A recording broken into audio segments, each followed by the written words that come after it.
Le braconnage, le phénomène refait surface. Les espèces fauniques sont de plus en plus en proie à l'élimination. Que faut-il donc faire pour protéger certaines espèces animales en voie de disparition? Élément de réponse avec Mohamed Suleiman. Le braconnage devient un phénomène récurrent au Tchad. Il ne se passe pas un jour sans que les espèces protégées soient massacrées par les braconniers. Parmi ces espèces, ce sont les éléphants qui payent les plus lourds tributs.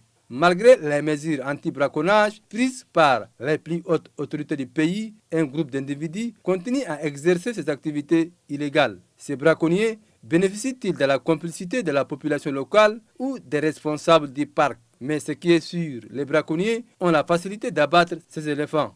Les agriculteurs se plaignent de la destruction de leurs champs par les éléphants. Et c'est une raison suffisante pour décimer ces animaux. Toujours l'on parle de conflits entre l'homme et l'éléphant. Certes, les préoccupations des agriculteurs sont partagées par l'ensemble de la population tchadienne. Mais l'on doit se demander si les champs des agriculteurs ne se trouvent pas dans les couloirs des éléphants. Selon les statistiques, la population des éléphants au Tchad est estimée à 1200 têtes. Ces espèces sont régulièrement menacées par les braconniers dans les différents sites du pays. Par exemple, en 2016, en espace de 3 mois, 30 éléphants sont tués au Mayo Lemier et Loukchari. 10 éléphants sont tués au Logone oriental. Et récemment, en mars 2017, 11 éléphants sont massacrés non loin d'un village environnant de Bousso. La population doit connaître l'importance de la faune et de la flore. Si les autochtones ne dénoncent pas les braconniers et leurs complices, d'ici 5 à 10 ans, ces espèces vont disparaître du Tchad.